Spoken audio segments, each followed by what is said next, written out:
Hi, Kristen. How you doing? I've got your work up. Excuse me. I've got your work up here, and I want to. Well, actually, I'll bet you are wondering why I have last week's work up. And you're right. I do have last week's work up. So, what I'm doing here is I'm taking a look, and I just wanted to go through the last couple of weeks and just to really get a good feel for the work again before I comment this week. So by going through last week's, I remember this was a culmination of a lot of your research, and your research is just really top notch. I really think it's wonderful. Um, Going through each iteration of the logo and the research and how it all ties together is just a wonderful way to pull your design narrative together and just a really nice reach into your methodology, conceptual development, as it were. So here I am going through the work, and boy, and the must have been subconscious, but I mean, I'm going, get a logo. Where is the logo? There's a logo in here. It's right here. It's repeating, and it's just going to be a wonderful concept for a logo. So, I mean, I know you changed your logo, and I hope you understand the reasoning. I think it's a wonderful choice. I really do. So let's jump over here. Now, from this presentation here, the difference between this presentation and this presentation, I think, is pretty dramatic. And I think that you're a presentation person, obviously. So I was just wondering, shouldn't shouldn't there be more of a story behind how you got to the logo, and not only in terms of the Sammy Sun and the whole series of events that led us to this decision. Okay, that's worth telling that story, and you'll tell that story in further presentations. So just keep that in mind. I think it's a story that's worth being told, and I think it definitely has a lot to do with the final visual presentation, and I think it will be an asset to the presentation, both in terms of communicative value for the project as well as showing a good, nice process for your portfolio.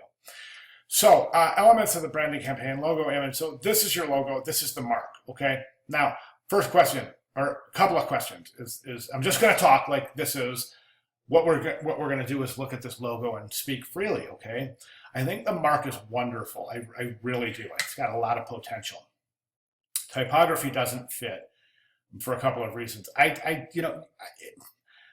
I'm seeing so much. You're a designer that has such attention to detail, and it just seems like we arrived at this typeface. There's really no story. And remember now, I keep using the word story because every one of your decisions should have a story behind it, and you should be able and ready and willing and prepared to tell that story if the question comes up. So, for example, I'm an interviewer and I'm looking at this work and I say, can you tell me why you chose this typeface? What is it? Why did you choose it? And how does it fit into your concept? And you should be able to, bam, man, that's a home run, man. That's a big fat ball right down the middle. You should be able to hit that one right out of the park. Question is, can you? At this point, can you? And do you have, if you can, I can't, I'm not seeing it. I'm not seeing the reasoning behind the choice of this logo. I don't think it's a good choice, Kristen, because I think all of these little serifs here, I think it's begging for a sans serif. I think it is begging for a sans serif typeface for a number of reasons. I don't think these are playing well together in the sandbox. These series of sun strokes and the serifs on your typeface, I don't think they're playing well together. I think this is just going to be a wonderful presentation with a sans serif typeface. Okay.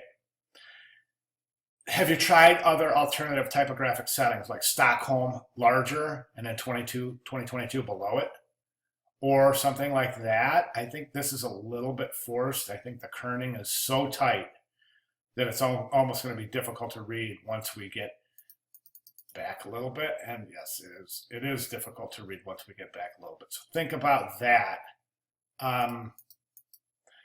And then colors, where are the colors and why? I just wanted to mention a lot of students are really having a wonderful success working the Olympic rings, a color version of the Olympic rings right into their logo. So you might want to consider that as well.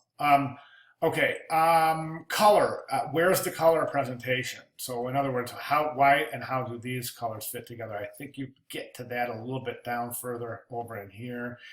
And yes, you do. So, okay, so it looks like now the pictograms look great. And I think they really complement the logo beautifully. I really do. And that, I don't know if that just happened that way or if you planned it that way, but it works. Pictograms look awesome. At this point, I recommend right now is stopping right here and thinking about where we're at, okay? Think about the logo development. Think about what I've said about the sans serif and about the whole orientation and maybe working some color of the Olympic rings, et cetera, et cetera. Then your pictograms, I think the pictograms are fine, but right now you're starting to go immediately into branding, and you've even given it a tagline, welcome home.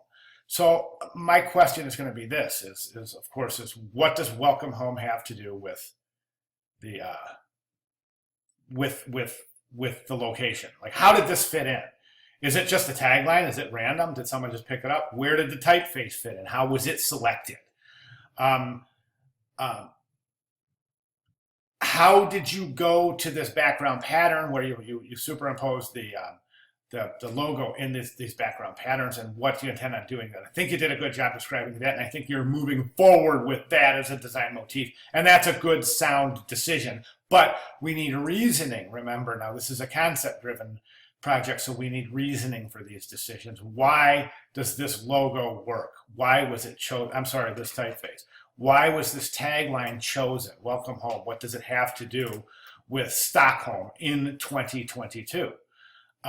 Did you see what I'm saying? These all have to have good, solid sound reasons that tie into your branding reasons that tie into your research. Okay, now, so you have, what I'm afraid of here is that you're jumping right into trying to create a visual program with very minimal visual elements.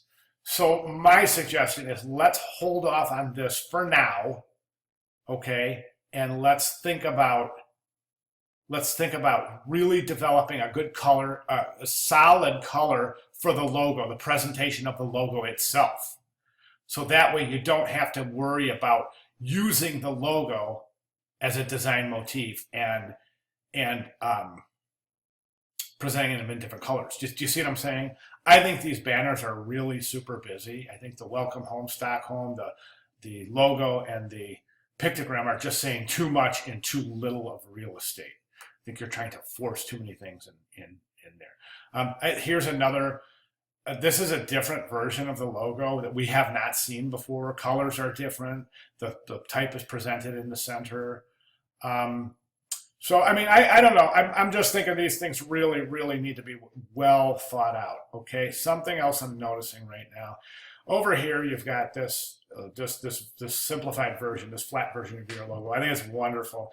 But then over here, you have these colors, and it looks like in the colors, it looks like you have it, your tool stroke to have the fill colors fill in with blue, or I'm not sure what's happening, but take a look at these. They're falling apart, or they're adding a color. See that color right there?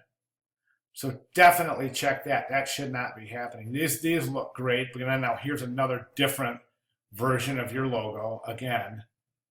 So, you know, the idea is that the logo's got to stay solid, man. You can't keep using different versions of the logo, because eventually you're going to dilute the logo to the point where it's not going to be recognizable as a logo. Okay, that looks good. That looks great. Okay, so anyways, moving forward with those comments, just go ahead and take your natural progressions. If you have any questions, or if I can clarify anything at all, please just feel free to contact me, and I'll try to do so. Okay, great job. Thanks, Kristen.